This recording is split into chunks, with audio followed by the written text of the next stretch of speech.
पहिलं तर आज सिंदखेड राजा बुलढाणा या ठिकाणी जिजाऊ माँसाहेबांचा जन्म झाला त्या ठिकाणी मोठा कार्यक्रम होत असतो।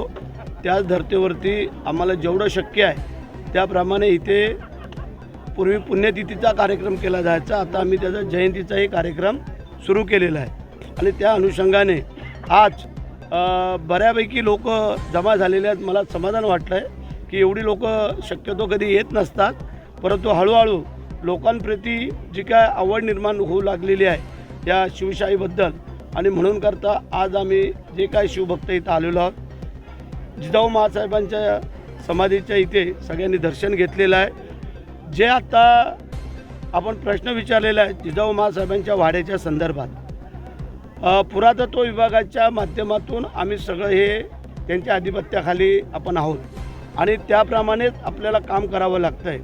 आम्ही जशी रायगड प्राधिकरणातून रायगड किल्ल्याची डागडुजी आणि सर्व चांगलं काम करावं ह्या हेतूने काम करतो आहे, त्याच धर्तीवरती जिजाऊ माँसाहेबांचा जो वाडा होता तो जुन्या पद्धतीने कसा सजवता येईल हा आम्ही विचाराधीन आहोत।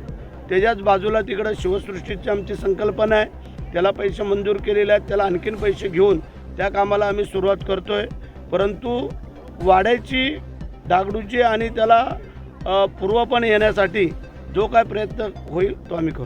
साधारण या कालावधीत किती कालावधी जाणार आहे? कारण अजूनही रायगड प्राधिकरणाचं काम पूर्ण झालं, वाडाही तसाच प्रलंबित आहे, तर काय कालावधी अपेक्षित आहे? आपला प्रश्न अत्यंत योग्य आहे।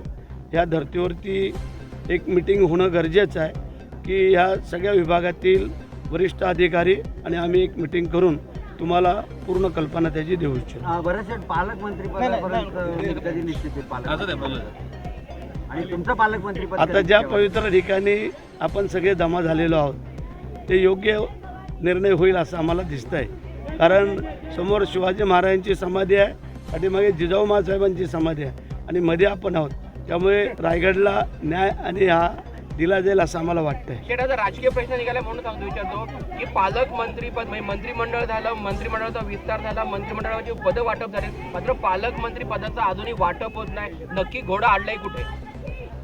अडला असं म्हणता येणार नाही, परंतु मी मागच्या वेळेला सांगितलं होतं काही गोष्टी चांगल्या होत असताना थोडा उशीर लागतो आणि त्याप्रमाणे निर्णयात आलेले आहेत। एका दोन काय अपवाद आहेत ते झाले का या नवीन वर्षाच्या पुढच्या महिन्याच्या सुरुवातीला ते होईल असं आम्हाला वाटतं। धनंजय मुंडेंवरती राष्ट्रवादीचे प्रमुख नेते धनंजय मुंडे आरोप झाल्यामुळे हे प्रकरण लेंदी प्रोसेसमध्ये गेलंय असं राजकीय वर्तुळात म्हटलं जात आहे। यात खरं किती आणि खोटं किती?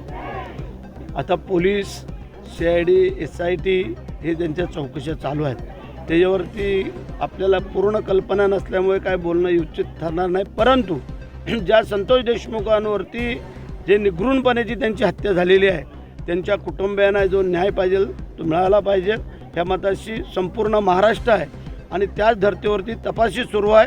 8 जणांना कालच मोक्का लावण्यात आलेला आहे, अजून काही त्याच्यामधले जे काही प्यादे आहेत त्याचा शोध चालू आहे आणि संतोष देशमुखांच्या कुटुंबियांना निश्चित न्याय दिला जाईल। सर, आपण यांच्यावर आरोप होतोय आणि त्यानंतर मंत्रिपद देखील धोक्यात आलेलं आहे, त्याच्यामुळे कुठेतरी पालकमंत्री पदाचं वाटप थांबलेलं असं म्हणतंय का?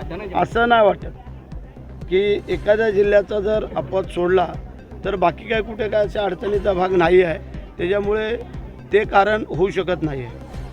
सर, उद्धव ठाकरे आगामी निवडणुका ज्या आहेत ते स्वबळावर लढणार आहेत, प्रत्येकाची इच्छा ज्याच्या मनात येईल ते करेल, त्याला आमचा काय दोष आहे?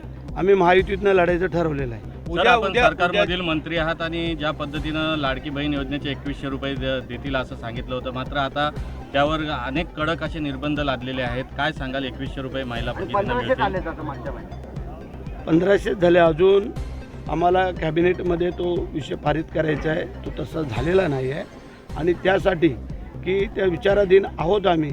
जे 1500 रुपये आहेत ते तर पहिले बंद होणार नाहीत ह्याची आम्ही दक्षता घेतो आहे आणि 2100 रुपये देत असताना योग्य लोकांना कारण काय झालं त्यावेळेला थोडं घाईगडबड झाली की 4 व्हीलरवाल्यांना, 2 व्हीलरवाल्यांना आणि नको त्यांना, कारण आपण पाहिलं अकोला का कुठून तरी त्या एका महिलेने बिचाऱ्याने पैसे परत पण केलेत, म्हणजे अशा काय त्रुटी राहू नये, होऊ नये चुका, म्हणून करता थोडासा वेळ आज जिजाऊ जयंती आहे. महाराष्ट्रात जर का विचार केला तर महिला अत्याचाराचं प्रमाण वाढलेलं आहे.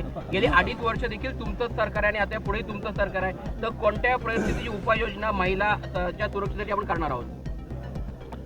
आपलं म्हणणं अत्यंत योग्य आहे, त्याबद्दल काय चुकीचं असं मला वाटत नाही आहे. कारण बदलापूरची जी घटना घडली त्यानंतर आम्हाला वाटलं की काही नराधम सुधारतील, परंतु सुधारणा काय त्यांच्यात दिसून येत नाही, उलटं वाढत चाललं. हे बरोबर आहे. आता आम्हाला कुठला कायदा करावा लागतोय तो पण विचार करावा लागेल की जे काय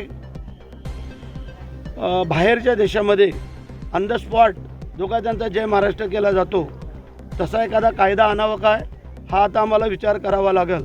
कारण आपण पाहिलं बदलापूरचा एवढा मोठा उद्रेक झाला, त्याला जो एन्काउंटर झाला, सगळं झालं आणि एवढ्या गोष्टी घडत असताना पण परत जवळजवळ 7 ते 8 प्रकरणं अशा प्रकारे झालेले आहेत. आपल्या जिल्ह्यामध्ये रोह्यामध्ये जो प्रकार झाला, मी परवा 2 दिवसापूर्वी जाऊन भेट देऊन आलो, ते निंदनीय प्रकार, अत्यंत 11 वर्षाच्या मुलीवरती त्या नराधमाने जो अत्याचार केलेला आहे त्याला माफी तर नाहीच आहे, परंतु त्यांना जास्त दिवस पण ठेवणं योग्य दिसत नाही असं आम्हाला वाटतं. सर, जिजाऊ पाचाड